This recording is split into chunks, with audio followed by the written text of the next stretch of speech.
after that.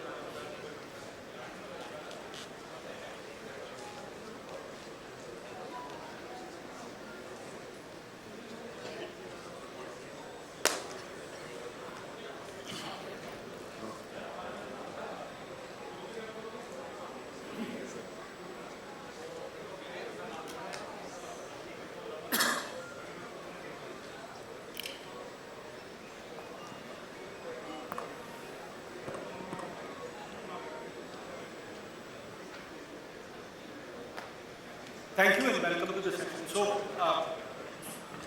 the discussion today all about is how do we as businesses unlock the true potential with intelligent logistics platforms, tools, and so I think the first thing I'd want to do is probably talk to some of our panel members and let's say, Tapan, why don't you kind of, tell us what do you think the top 2-3 challenges that face the logistics supply chain teams? Okay, thank you, Deepak, and very good afternoon to all of you. Hope you would have had a very good lunch. So I expect you would be interested enough to carry on with this session. And also let me thank Harish and his team for having this wonderful event being conducted. So yes, Deepak, this is a very relevant question. Today, after 2020 March, the entire scenario has changed. It has become topsy-turvy, which the world had never envisaged before. And the extent of supply chain disruptions that has occurred worldwide, people are not able to really, decision making has become a big challenge, especially in the supply chain domain. Today the prices have gone, there was a scenario when the prices had gone through the roof. Now, of course, the market is slowly coming back to senses. And we are seeing some decline in various prices, especially the freight levels, we can see that. But still, I don't see that we are going to reach the pre-COVID levels. It's a distant dream. So it's a big challenge. And but then when we look at the positive side of the disruption that have occurred, then the biggest advantage that has happened today is the acceleration of the digital initiative. Actually, the one which we are talking of digital, which we are talking of as a challenge, has made people to skyrocket into the world of digitalization. Because prior to COVID, digitalization was more of a fun-loving talk. Okay, let's talk of when we are done with our day-to-day operations. At 5 o'clock, they will sit in some, there will be one chota sa topic rahega. The HOD will say, okay, now let's discuss something about digitalization, and let's see what best we can do, and then we will call some vendors, some business partners. Okay, can you give us some platforms? Those poor salesmen will always be trying to sell their product, but will never be reaching the end of the tunnel. But those days are gone. Now, digitalization has taken a very serious turn. People have understood, yes, if I have to look at an end-to-end visibility, an end-to-end integration of information, then digitalization is the answer to this. And more important is merging of the virtual world with the real world, physical world. That is what has happened. Because today if you are in a company, and most of the multinationals, you are working as a distributed execution center and you may be executing a project worldwide elsewhere. And your team may be sitting in India and managing the entire operations completely different from your geographical location. But then you have to handle it. You have to handle it the way you handled it physically earlier. So obviously that is possible only if there is a proper digitalization in place. So this is very important. So, and all the more the challenges are there because of disruption, because globally now the companies are all looking outward. In between, of course, in 2020, there were a lot of talks going on that if there are supply chain disruptions because of China, let's start looking inward. Let's start looking, yes, Made in India initiative is a very good initiative, taken by the government, and it would certainly lead to a lot of employment. But there also that make in India we have to make it outward. We have to start making products and also sell globally, because India is known for its competitiveness and highly skilled products in various sectors. Thanks, Tapan. So, Yeah. thank you. Thanks for your Thank you. perspective on that. So, Barinder, any other operational logistics challenges or any other challenges in supply chain that you would want to, you know? So, I represent Godrej and Boyce. Just briefly to tell that we have 14 businesses. Out of that, there are 7 which are more customer-centric businesses like furniture, appliances, stocks, and security products. So, for us as a commercial department in Godrej, we handle the logistics and warehousing for all these 7 businesses which are customer-centric. So, the spread is all across India.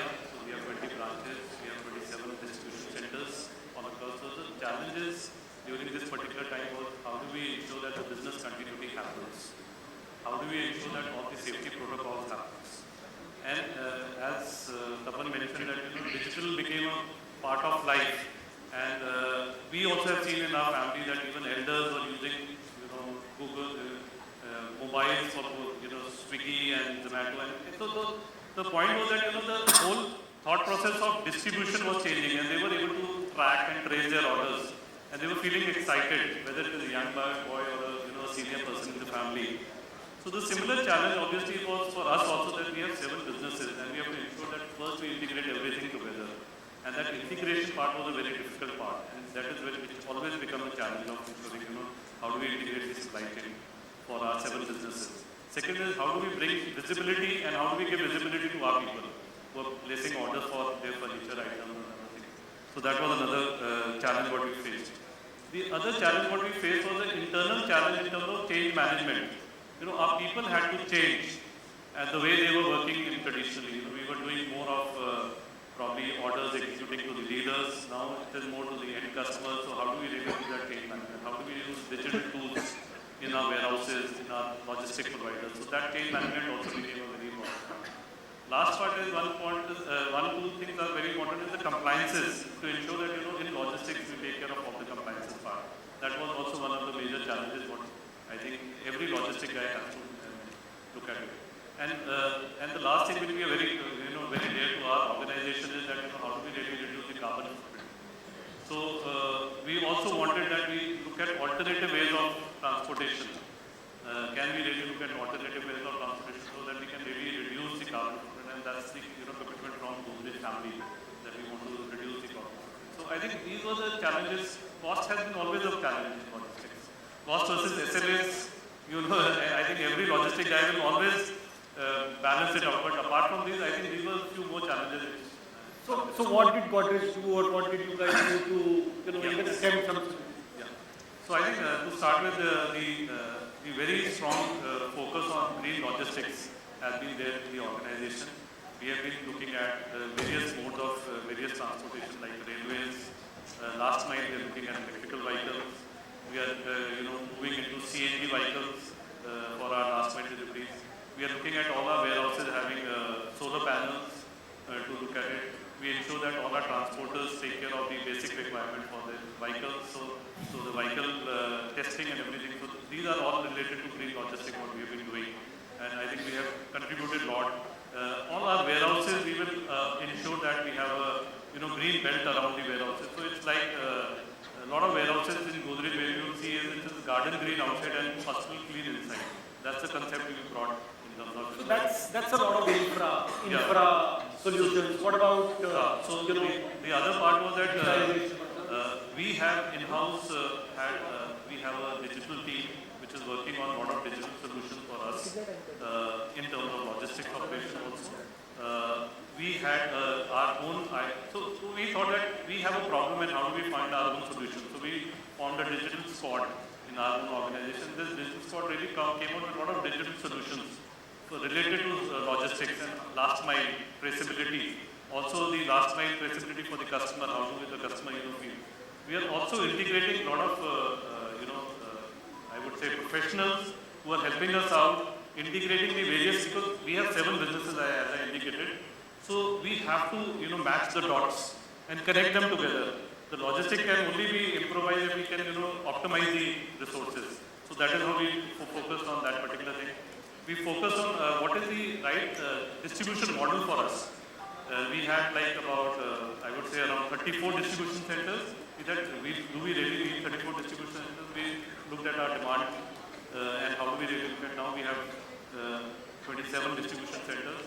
So the whole focus was that how do we really realign our distribution for various businesses, taking care of the service levels. So this was one element we looked at it. For people, we really look at a lot of things in terms of various trainings we have in-house. The focus on safety has been very, very strong as an organization in our warehouses because safety can become a disruption for, any accident can become a disruption for your logistics operations. So safety became a very important part for us and we have these safety pledges, we do these toolbox meetings in the warehouses to ensure that people, so the culture of safety works. Thank you. Thank you, Barinder. Yeah, these are the few things. Thank you. So Rachit, you are a solution provider, 3PL solution provider, right? What are you doing to help your customers with especially the whole digitization effort and, what kind of platforms or what kind of tools are you using, as part of your solutions for customers? So, very important issues raised by the panelists. For example, now the time is for real-time visibility, also real-time visibility. So, how can solution providers like us and industries reach that? So, real-time visibility. Yeah, real-time visibility, real-time decision making. Basically, so how we divide this problem, we divide it into 3 parts. First is we should have tools to capture data. The data which is currently, let's say, fed manually, that should get into some system. We can call it a transport management system, a warehouse management system. It can be a track and trace solution. First of all, that data should get into a system. Next, what we need is an analytics layer over it, which is to say, the degree of complexity may vary. It can be, person doing the analysis. It can be use of AI, ML, and various other tools and techniques to do the analysis. The third part of it is the decision making, which is basically all of these individual elements. Once these get digitized, how we are bringing all of this together to a layer of control tower, so that real-time decision making can happen. So, as an example, what we intend to do is, let's say for a warehouse, if it has a throughput of X to do in a day, if half the day has passed and the throughput is less than X by 2, then is there some real-time decision making happening? Are there any controllables available with us to do that point of change? Otherwise, there can be diagnostics there later on. So let's say halfway through the day, you will see if you've fallen behind on productivity, you will add some people, make some decisions so that you can. So there can be some controllables there. Otherwise, there can be some learnings, which is the diagnostics there. To say strategically, how do I improve this? How do I need more players? Do I need CapEx infusion? Do I need, I don't know, maybe productivity improvement initiatives? So all of those will flow once we start to, capture this data, analyze this data, and, bring it up to a decision-making layer, which is the control tower. So, Vimal, you're from Pando, you provide a platform. There was a discussion on costs having gone haywire, especially post-COVID or let's say post the war, Russia, Ukraine, and crude being out of whack, and therefore diesel and logistics costs. So, what are you guys doing, and how is your platform helping, solve this whole, procurement problem that, or the rising cost problem that people are facing? Before I touch upon the procurement aspect that you mentioned, first thing is, we have been saying digitization. We come with one fundamental. Digitization is now a must-have. What we need is automation. It is no longer just digitization. Right? And that is the core fundamental of anything, any system in the supply chain execution space should do. Right? And specifically talking from a, let's say, procurement standpoint, the shift in logistics procurement in the last few years has been very dramatic. Traditional ways where the enterprises used to treat contracts as fix it and forget it is no longer there. right? It is on top of mind of senior leadership with extremely high and significant KPIs. As Tapan said, in the last 2 years of global supply chain disruptions, primarily from a capacity bottleneck point of view, we all know that the spot market has increased drastically, and typically it is operating at over 24-26% beyond the current contract rates. Unfortunate truth is, contract rates always find a way to catch up with spot rates in 12 months to 18 months, if not sooner, right? And every enterprise here will see an increase in their contract pricing in the upcoming negotiation. That's a fact. And the other thing that is happening is the contract durations are going down significantly. Transporters are not at all ready to commit for long time negotiated rates, and we have executed 45-day, 60-day contracting cycle, which is never seen before. In all of these scenarios, what is happening is the traditional ways where an enterprise will deal with only 30-40 transporters whom they have a relationship with, have an offline RFQ running for procurement, and collating Excel sheets and then creating a contract is not at all sufficient. In fact, I will go one step further. Even digitizing this freight procurement, having an online reverse auction, transporters fighting head on head to get a good process, also largely inadequate. The single most solution which PandoCorp provides and what everyone should provide for that matter is network first intelligent logistics procurement. Firms are now trying to leverage technology players who have huge network data to see how they can have access to that network and gain insights in their procurement. Even from personal point of view, with over multi-thousand transporters access in India in Pando, I have personally seen that questions from multiple enterprises on procurement is converging at one point. What is that convergence point? Can you intelligently guide me in procurement?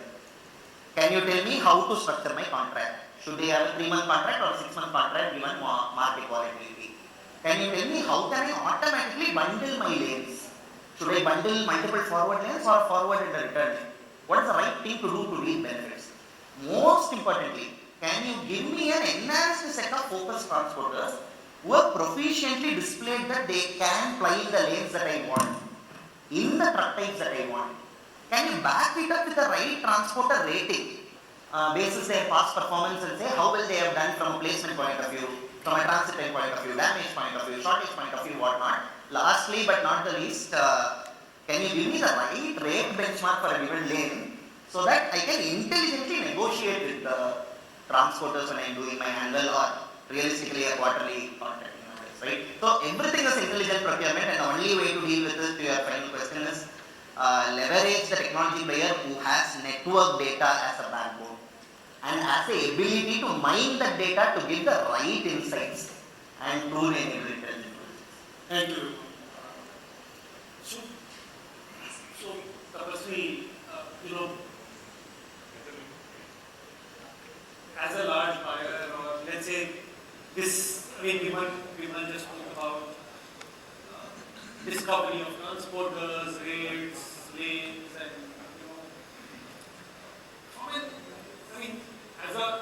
as an industry guy, all that we are talking about in terms of discovery, what are your experiences? How much value have you seen in some of these discoveries, and let's say overall, what's your experience with digital procurement? Let's say. Sure. See, in Arvind we have multiple businesses, SBUs. One is retail, and then we have textiles, garments, and then sports, mass transport. All these are there. Multiple businesses are there. So everywhere the transportation differs. I mean, if you have to export tennis rackets, transport tennis rackets and badminton rackets, the whole game is different. We also have to export the railway coach domes, that is the metro domes. We have to send it to Chennai for the railway coach factory. So there the transportation game changes. And then we have this garments, which is volumetric based and generally the fabric based. So all these are different challenges we have in the current setup. So if you have to say, do we have a ready-made solution of all these service providers who can get everything in one shot for all these solutions? Well, I have gone through many of them, but not everyone has everything. Say for example, a solution provider A or B has, I don't want to name anyone, A or B has X amount. Okay, they calculate everything on CBM, or they have part code management, or they have full truckload management Indian team. They might not have export or import part of it. So everything starts from exports, imports, and goes on till exports. Okay, domestic is one part of it, but how does the domestic happen? You also have imports, you also have exports. So, complete set of solutions. There are big players who have these solutions to an extent, but very expensive. There are small players who have solutions, but they don't have everything in one place. So, what we back upon is our existing IT setup also. Internally also how strong we are. See, for example, we have the shipping bill which is to be inputted, it is the mother document which requires all the data to be read and fed into the system, or bill of entry. All these things, if we can read it through bots, if your IT is enabled strongly, and if they can enhance your SAP, and they can do these customizations and implement these, then looking at a service provider externally, you can look at part solutions, because then you can pick and choose, because you can't get everything in one shot. So in this way, we are looking at different solutions, one for bidding solution, but if we have something integrated, export management, import management, benefits management, commercial management, transportation, bidding, everything put together in one case. That is, you open a license, and finally your obligation is completed and close the license. End-to-end, warehousing, transportation, end-to-end if it is there, that is what I am still looking at. Internally, we are also developing these tools. A lot of bots we have developed. So these bots again, send emails to the customers, read the shipping bills, read the customer data, integrate. They compare. This bot compares my performer invoice with the custom invoice as well as the shipping bill. It matches everything, and then it gives the KPIs to the documentation team also that, okay, these are the errors which are committed. So these can be negotiated properly. So this is where you have to correct yourself. So these kind of automations also. Thank you. So Raj, you talk to so many customers. What are they asking and what are you telling them? Certainly, thanks Deepak, and firstly thanks to both the panelists. I would also say, please join us as spokespersons for what you have said so far.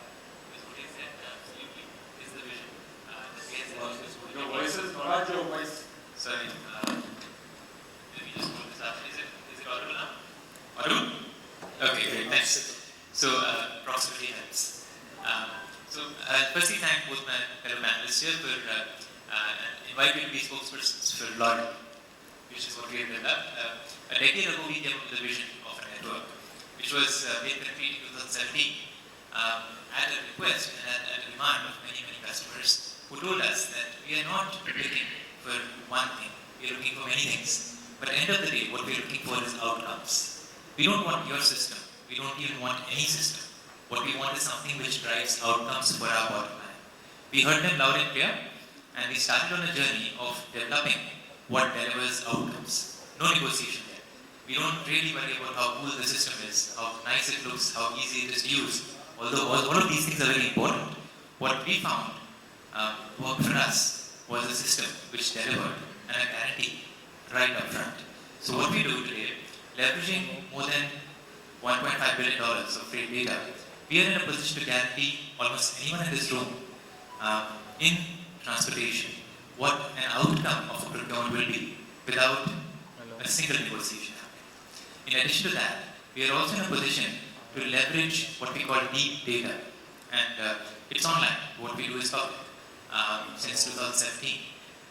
The entire data of a country like India aggregated into a single instance online at tori.in, where you can put your plant, 99%, any location of India that you put there, the system will find in flat 30 seconds. And it will tell you who are the transporters, what are their ratings, rated by about 150 major companies of India, peer ratings, more than anything else, a circle of trust which has been built. So what we heard was these two words, trust and outcomes. Help me understand, why should I trust you? And we answered this question with about a decade invested. And then the second question was, what outcomes can you deliver? I think it's a small beginning. Most systems tend to deliver some value. What we do is put the value up front. So if you're going to be saving 50 crores on a spend of 1,000 crores, you will know that on day one. And you know that 90% certainty. Rest, I'm sure there's more which can be done, end-to-end, work in progress all the time. There is so much to be done, and still early days. Thank you, Raj. So, Mr. Maharana, we just heard people have 25, 40 DCs, distribution centers, hubs, factories.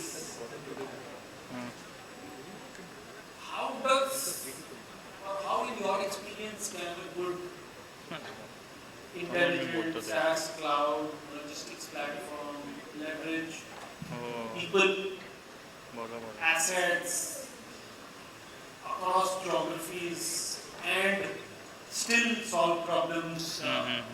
You may have 10 factories across different parts, different states, and to that extent you have 30 warehouses and 2,000 distributors. How does the intelligent platform leverage assets, people, multi-dimensional Thanks, Deepak, for this question. It's a very difficult question to answer because it depends on the type of war that job we are in. So, in G, we think global is we have 86 factories in 86 countries and also 19 factories in India, in all different parts of India. This is a very interesting question. Why I am telling that is, of course, to take benefits and the initial customers we have set up the factories, but subsequently we feel that our factories are only not meant for India, of course for export. Another interesting factor here is we are spending almost 13% of our GDP in logistics, wherein China it is hardly 7%, and different countries like the US and Europe they are spending around 5%. That is what the idea. So the major issue here in India is, as the logistic cost is very high, we are not able to make a competitive product. Of course, there is a lot of improvement. You would have seen that our exports were at 230 billion. Now, last year it was close to 450 billion. There is a huge improvement thanks to the government of India and Make in India concept. But of course, the question here is how we are integrating, because see, we have a lot of platforms. For example, we have transport management system, we have vehicle transport management, we have renewable transport management. A lot of things are there already. Okay? So, a lot of improvement is coming in, but one area where we are facing a challenge is how to integrate everybody, because unless until the supplier, the people who are manufacturers, logistics service providers, and the end customer, unless until everybody is interconnected in a particular system, till such time you will never have a complete control or very good logistic cost or cost-effective logistics in place. So that is where this is required. So, for example, we have seen a lot of good things in China. They are very smart, even not only within China. They work very extensively on artificial intelligence. They collect all the information worldwide, they manufacture the product at the lowest cost, and they supply it to the whole world. That is what they are working in. We also need to look into within India that how we are going to achieve that. Okay. I cannot explain it because see, I am very specific to a particular organization. Okay. Without prejudice to all other organizations, I cannot make such comments because it depends how the organization works, where they work, what is the requirement, and how they make the product and reach the end customer. So keeping that in view, it's very difficult to answer me and for everybody. But for me, what we are doing is we are working with artificial intelligence. We are getting all the informations, and within this couple of years, thanks to pandemic, yes, we have a lot of negatives, but that made us to learn a lot of good things, and work very extensively how to reduce our cost. As he has told it very specifically that the logistic cost has gone very high because we are all dependent on China previously. So A 40-foot container wherein the cost is hardly, $800 to $1,000, it has went to up to $8,000. Okay. Yes, it has come down now to $3,000 to $4,000, but still it is very high because we are all dependent on China. First of all, we need to stop that. We need to look beyond that. Even GE, they have stopped a lot of factories and a lot of procurement out of China. They are moving out of China to India, Vietnam, Thailand, and some other Asian countries as well. So that is where we need to focus more, and we need to see that what best we can bring into. That is only help us to reduce the cost and specifically data management, which is very, very important. Thank you. Thank you, Maharana. Amer, how do you see some of these intelligent tools, platforms cutting across silos in the organizations, helping synergize? People may be based wherever, across functions, conflicting sets of KPIs. How can some of these tools really help synergize all these, maximize opportunities? What's your experience? Sure, Deepak, thanks. Can you hear me? Yeah. So good afternoon to all of you. So thanks Deepak, thanks ELSC team, and it's a privilege and honor to be part of this panel and sitting among so many experienced people and share my views. So I will quickly just take a couple of seconds to give a background of JFL. I come from Jubilant FoodWorks. We have. Should you tell them Domino's or something for ease of understanding? Yeah, so I'm talking about multiple brands also. Their stomachs are full after lunch, so not that they are looking for it in 30 minutes. Yeah. So Jubilant FoodWorks is the market leader in QSR, and we have our Domino brands, and we have Popeyes, which just launched in Bangalore, and then the Dunkin' Donuts. Apart from that, we have our own brands like Chef Boss, which is ready-to-eat products, FMCG kind of supply chain, and then we have Honks and EXIM Biryani as our own QSR restaurants. So we have about 1,600 restaurants, and we are expanding and growing very fast. The kind of supply chain we have is we have a frozen supply chain, we have chilled supply chain, we have ambient supply chain, and when you look at all of these different types of or different brands, you have different kinds of supply chain. I just talked about the Chef Boss, which is a FMCG supply chain, but whereas the rest of them QSR. Apart from that, in terms of the shelf life of the product, that's one of the biggest challenges. In terms of perishability, we have perishability of just 2 days. Within 2 days, we need to pick it up from the farm and see that it gets consumed at our stores. We have challenges in terms of once the product is thawed and taken out from a frozen area, from frozen space, it should consume within 6 to 7 days time. So with all of these complexities, we need solutions which will be able to take care of the food safety. It needs to take care of the safety of the people and safety of our parents, co-parents, and take care of service. So it's that 20 minutes, yeah, pizza free. So that kind of service, and then take care of overall stakeholder expectations, whether it was sustainability in terms of the net neutrality, whether it is taking care of the profitability, etc., etc.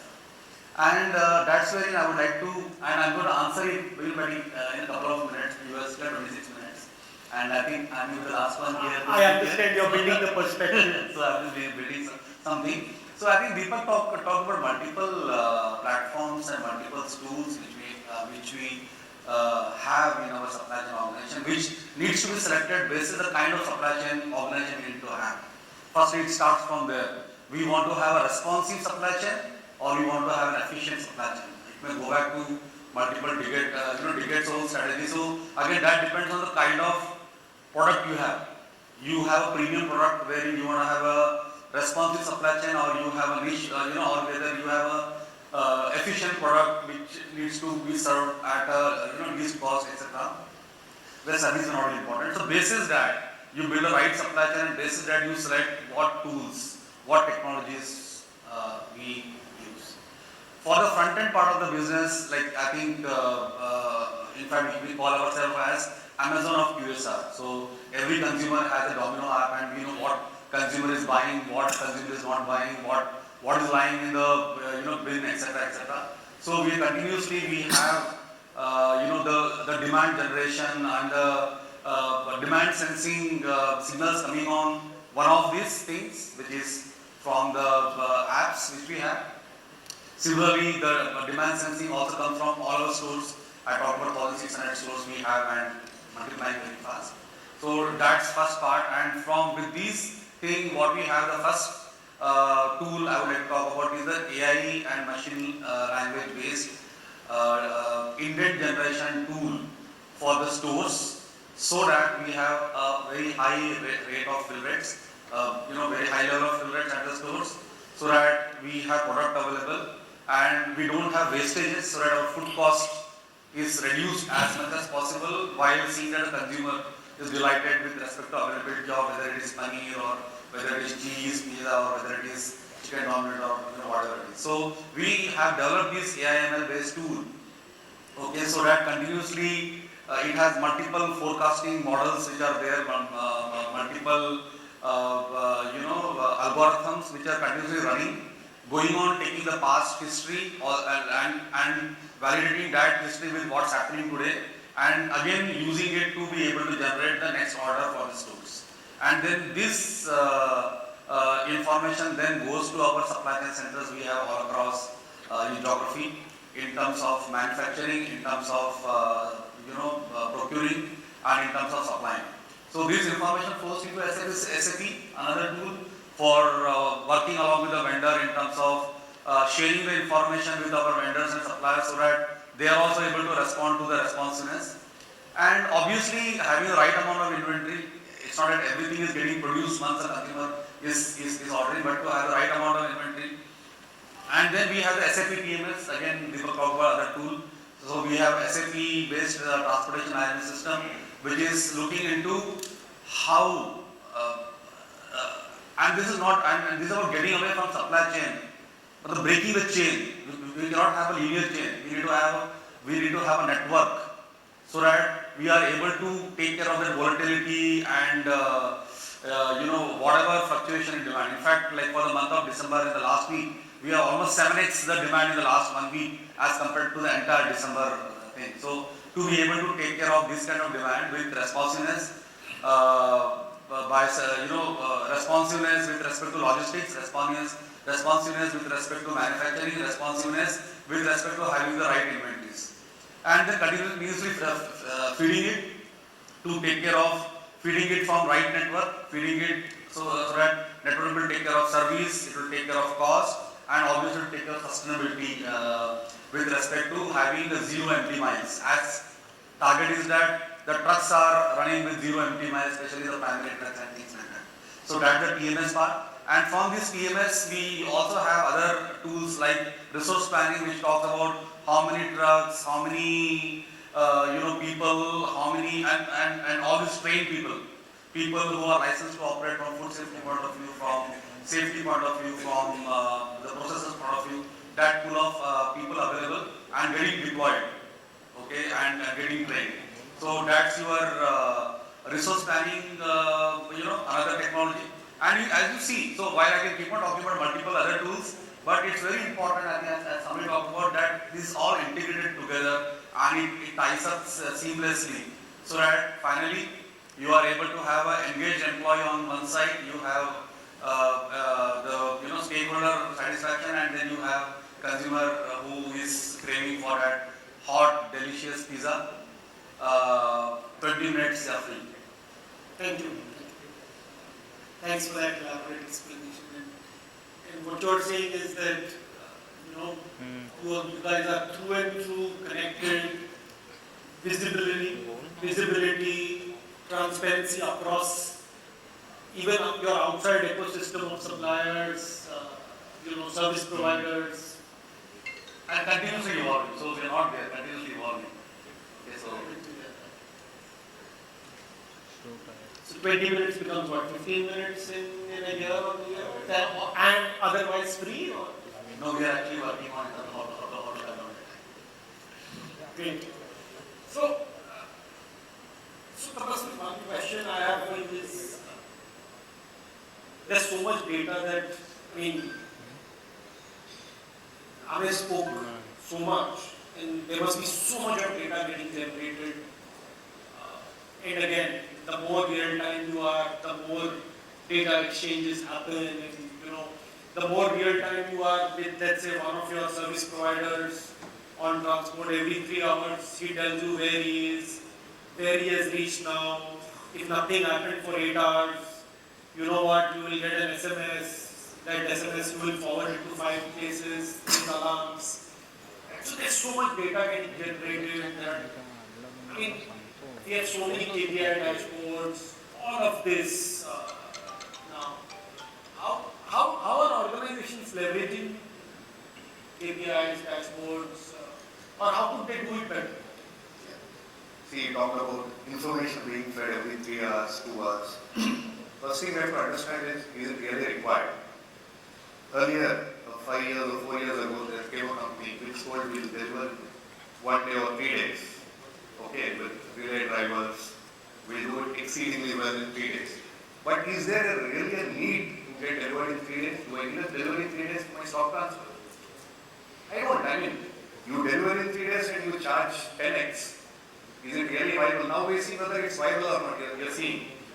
It's nowhere there now. That model is almost obsolete. I mean, people are not, where it is time critical only, they are taking that. The others are not taking it. So every 2 hours, every 3 hours getting the data, you have a lot of data, but how exactly are we utilizing the data is very important. When you have junk of data, you can't set your KPIs running, smart KPIs from the data, then having this data is a junk. Absolutely. So, utilizing this data, whatever is getting generated from SAP, from other TMS, from other modules, GPS module, then we have ICE gate, all these. I mean, everywhere we have data. But how smart are we to integrate this data and derive the KPIs out of that data is what we have been working on currently. So if I have to say, I mean, what are the KPIs of a logistics transporter, a transport person? What are the KPIs of the warehouse person? What are the KPIs of a documentation person? What are the KPIs of an export manager, import manager? All these KPIs are derived from the data we are collecting from these systems. They are not, defined manually. So one is KPI management. Second is not only KPIs. Once you set KPIs, where is the motivation? Because all these guys are in regions. You have different regions, different states where you have branches. Are we really reaching out to them daily? Are we talking to them daily, or at least fortnightly to have them motivated? Because these are the ones who are doing the ground level work, and from there you are getting the results.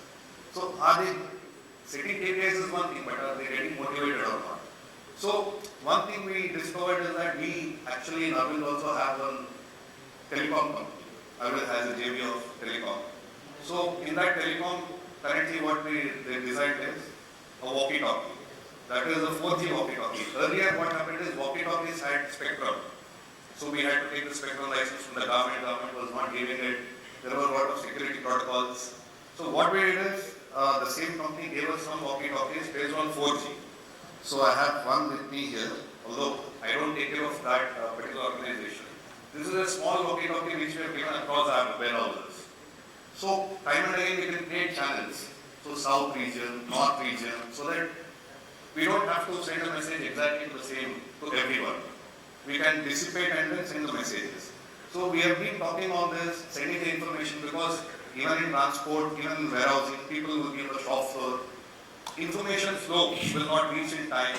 So for all these reasons, we have given these walkie-talkies across our warehouses and manufacturing plants, where now people feel motivated because the leadership is talking to them. They get messages time and again, safety alerts go. So these kind of innovations are what we are doing in terms of KPI. And second, we are also trying on, building an RFID gate, like what earlier also in one of the panels I discussed, that what this Decathlon does is very smart. You get all the clothes, put it in a box which has RFID.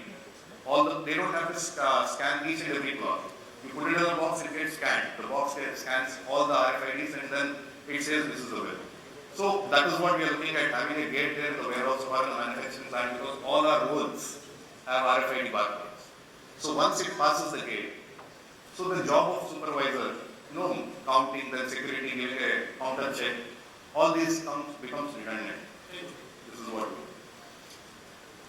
So Vimal, a lot of customers must be asking you to prove the ROI of your platform. If I want to buy you, what is the ROI? How do my KPIs improve this, that? I mean, what have you seen in your own journey, and could you talk about one or two examples of some of your customers who really improved their operational productivity, KPIs, whatever that may be? So, I'm just trying to find the right customer because there are many. But the industry and the industry nuances define that. Right? It is said that while it is very, very important to have the right economical ROI, do we have the environmental ROI is also something that we propagate everywhere. But having said that, let me take an example of a CPG brand, right? JNG, doing multiple products across the country. They have seen immense benefit in terms of while the freight is to revenue ratio in an industry like J&J will be hovering around 6-7%. Any benefit in freight is a direct bottom line impact. And they have been able to see 4 to 8% of freight saving benefit in both primary as well as secondary. And when I say primary, and this is a very simple use case, right? What is primary for them? It is movement from their plants to depots. And it is point to point, like you were mentioning 0 miles in your primary, right? It's point to point movement, and there is no optimization that is needed to say what is the right route. That is the route, it is going from Mumbai to Kolkata, that's it. But what is the optimization? What is the right load that you have to carry? Because it's stock transfer. Tapaswi was saying, I don't need it in 3 days. FMCG is a high inventory scenario. Should it move exactly on the day? Not necessary, right? It is high freight, low inventory.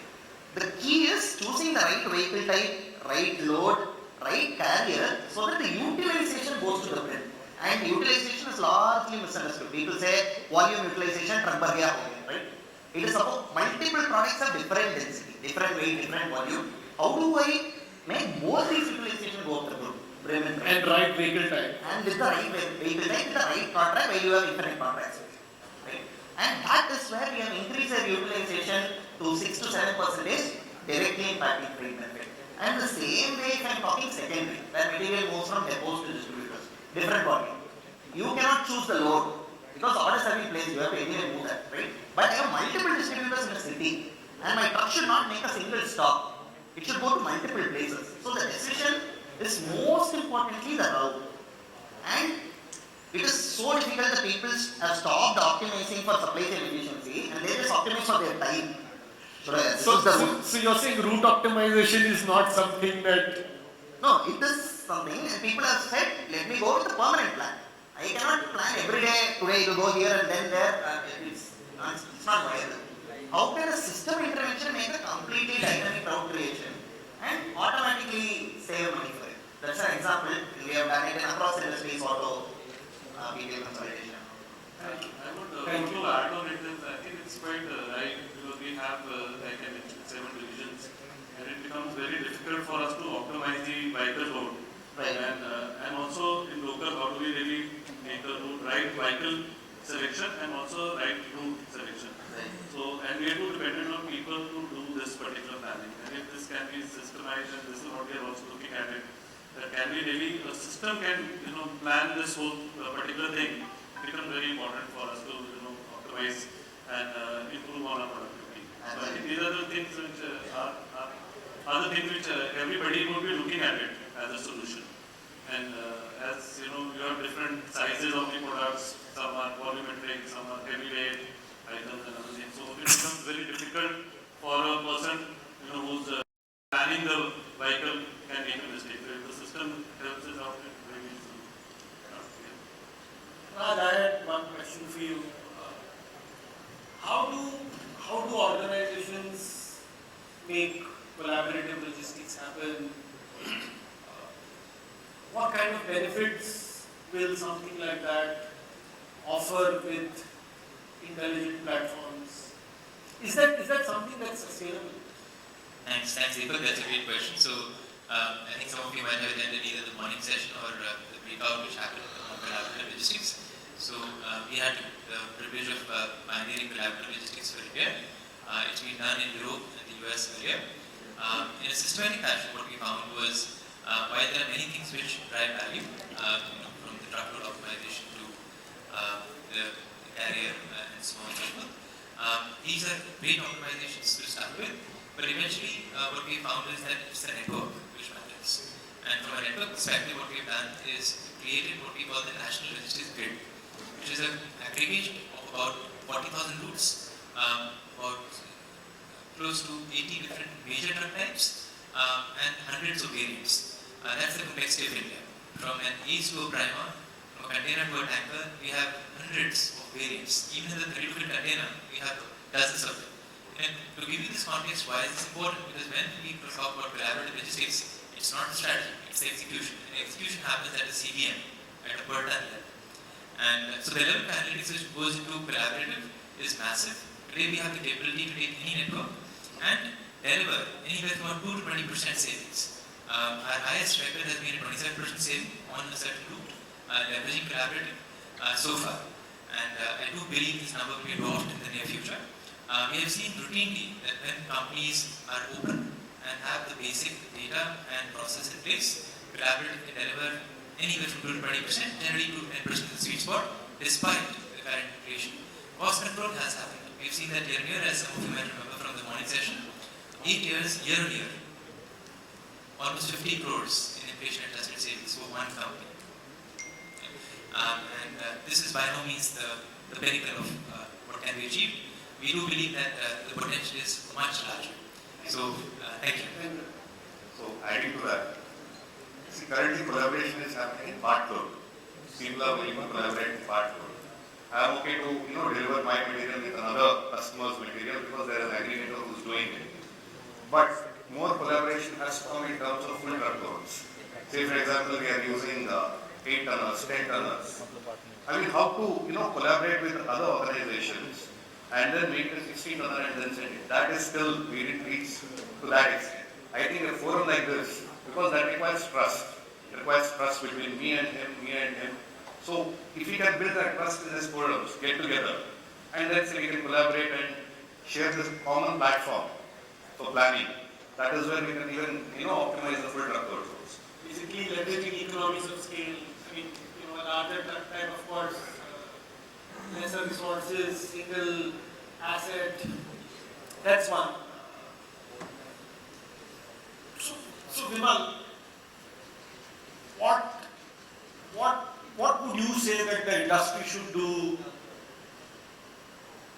for collaborative logistics to happen? So, I mean, the significance of this question cannot be overstated. Firms have already squeezed out all the benefit intra-network, thanks to systems which are optimizing dispatch, collaborative execution, and whatnot. Network of networks is where we have to go if we have to elevate ourselves to the next level of benefits. And the benefits are mind-blowing, right? The example you told how a 7-tonner and a 9-tonner can be 1600. Totally different example, which is largely not seen in, let's say, an auto spares industry, right? Where there are VOR products, urgent products that have to be delivered, very small volume, and they are delivered by PPL takers. The problem is when they go to remote areas, they go for overnight calling because the PPL is waiting for consolidation. And the service level is taking a huge miss because I'm not delivering within 6 hours which I promised. And if, in the thought leadership point of view, if the auto spares maker is able to piggyback on residual capacity of some other full truckload, they can completely avoid overnight calling. It is not even a cost gain. While there is cost benefit, it is a huge service gain. And how do we achieve this? 2 points. We talked about logistics procurement, right? The end state of an intelligence logistics procurement is when firms come together and jointly procure freight by understanding these benefits, right? But does it stop there? No. If you just jointly procure, have a scale, economies of scale, and you reap your benefit, and you leave it to the transporter to figure out how to get daily benefit from our collaborative platform, it will become a 1-year wonder. It is not sustainable. The only way this becomes sustainable is if there is a multi-enterprise collaborative execution. A technology platform which runs every day, which processes dynamic volume from various enterprises and in real time catches the benefit on how a collaboration can happen between two enterprises. Enable the transport to actually realize that, making it a well-rounded development, and that is the future, that is the near future. Personally, it's extremely exciting that I am getting to work on something like this in Pando, which strongly believes this is the thing to do government from an enterprise collaboration. Thanks, Vimal. And just to add on this, Deepak, and I think typically when you look at the Gartner tool, when you do self-evaluation, the last score, at the score of 4 or 5, is all about how we're orchestrating with other organizations. So I think it's a very good point which we have discussed. And there are a lot of organizations, I talked about my previous organization, two other FMCG organizations. So when we used to move our stocks from one location to another location, in the scheme, and I can talk about an example, from Ahmedabad to another location in Gujarat, there was actually reverse demand of another FMCG organization to move it from there to Ahmedabad. So we could actually use the same truck capacity to mutually help each other and collaborate. Similarly, warehousing solutions. Okay, there are some times where, for example, if you look at an ice cream or if you look at beverages, December is the off-peak time. But for a lot of organizations, that could also be a time where it's a peak time. So festive time, etc. Very good collaborative place for warehousing, shared capacities. And again, let's say the beverage industry has 3 months of peak, and some other industry probably has a leaner time that time. So great. So, and you mentioned this in the morning also.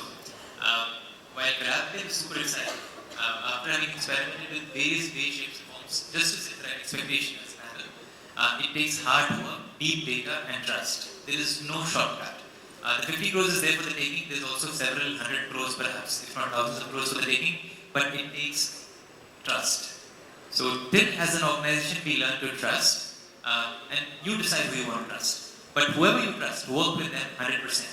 Data camouflaging, data hiding, or for that matter, dominant strategy does not work. And this is 3 decades of collaborative experience worldwide. In Europe, in North America, well-researched field, the European Union is involved, and so is the Government of India now. The result is trust is the foundation. The day we find that one entity, one platform, which we can trust, could be any platform, that's when the tipping point will happen. When it happens, we are in the golden age. So I want to make a comment here as a manufacturer. See, GE is making a lot of products which is basically R&D products. We spend almost of 9% of our profit in R&D to make the product. So unless we safeguard ourselves, otherwise it will be failure. So first is, as you put the trust. See, we are open to use different platforms, whatever it may be, DMS or whatever transport. But it depends how the service provider keeps the data safe for us. Okay? Because leakage of data creates a lot huge losses for the organization. Very, very valid. It's very important. That is what where people have to look into how to safeguard the data. Then only we will be integrating our data with others. Otherwise, keeping the data is fine, but without saying that this data belongs to a GE or Skechers. So that non-disclosure agreement need to be taken very carefully, and you have to make yourself trustworthy to the particular organization. Then only you will be successful. Otherwise, you will not succeed. Thanks. Yeah, I just wanted to add from where it left actually. So basically, today the biggest challenge is we are talking of being about digitalization, but most of the companies are still at a digitalization level. We are not going to the digitalization level. I mean, we are talking of digitalization and so many other factors. So the biggest important factor is upscaling of the manpower resources, skills. It's very important. 38% of the chief operating officers worldwide have acknowledged that people are intelligent, but are they intelligent enough? Are they able to use those intelligent tools at their disposal. That is very important. So upscaling of manpower resources, training the people, recruitment of data scientists, and taking it more seriously. Recruitment drive, making in a curriculum in the university. Can there be a curriculum introduced in the university for separate subject for of course, IT and computers is there, but separate subject for digitalization within a logistics as a subject should be taken at a very grassroots level. Then that would actually lead to a digital ecosystem. So that is one thing. Second, I want to talk about the smart contracts. That is, can we have index-linked contracts become a norm of the day rather than going for fixed contracts that we are used to? That is one. Third is the micro level initiative and macro level initiatives. What are the macro level initiatives? Yes, a lot of initiatives have been taken at the government level, high level. You talk about the port community system, you talk of right now we talk about the EDI system, and so at macro level, government has taken a lot of initiatives, but at a micro level, at a company level, have the corporates taken a good amount of initiative to merge the macro level initiative, micro level initiative, so as to integrate the entire end-to-end ecosystem. Right from the order is raised till the delivery has happened. Very interesting. So, Sorry, I think we are running out of time, but very interesting back to school conversation. As we're closing, so. I have a closing remark here. See, when I started my career 25 years back with PCA, so we have chosen 4 or 5 people from our institution where we have completed our MBA and joined PCA. And then hardly I see any professional guys in transportation and logistics. But today I have seen a lot of improvement has come, a lot of professionalism has come, and industry status has been given to logistics. So people have brought a lot of good things, a lot of real good things, and I am very thankful to all the logistics service providers and also to the people who are working in this management system, particularly on transport management system.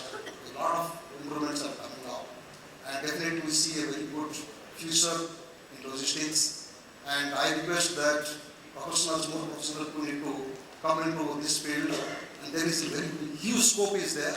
We are old, we are going out maybe another 4 or 5 years, but new blood is required in this system, which will help to improve a lot, because logistics is the mainstream. It is just like oxygen to the blood in our body. Okay? Please remember that and work towards that. Thank you. So good, I think great comments, and thank you, panel. It's great to hear from a pure play digitalization to an orchestrated supply chain to collaborative logistics. So probably one next year's theme already for coming as the orchestrated supply chain to collaborative supply chains. Right? Thank you. Thanks for being so patient and hearing us all out. And thank you again for the opportunity. Thanks for everybody's time. Thank you, everybody. And have the patience to listen us. Thank you to all of our speakers. I'm going to request you to please remain on the stage. And if I could please request our session moderator, Mr. Deepak Vazirani, to please present the mementos to all your fellow panelists. First up, to Mr. Bibhudendra Maharana.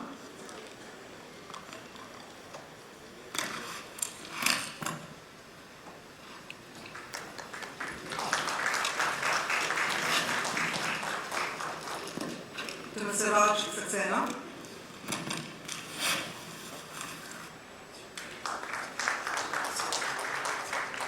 To Mr. Vimal, Nair.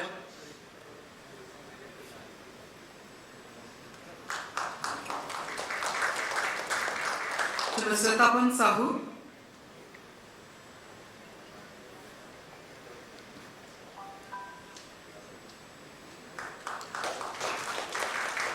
To Mr. Amer Hussain.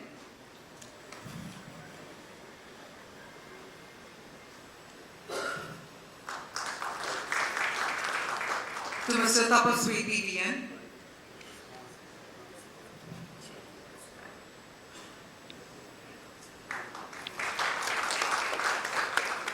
To Mr. Barinder Singh.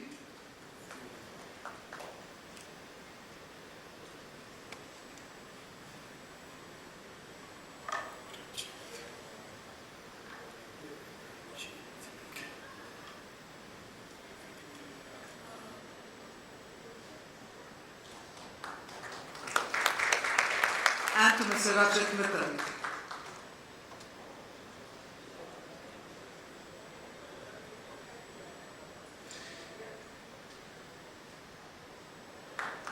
And we also have a really loud round of applause for our session moderator, Mr. Deepak Vazirani as well.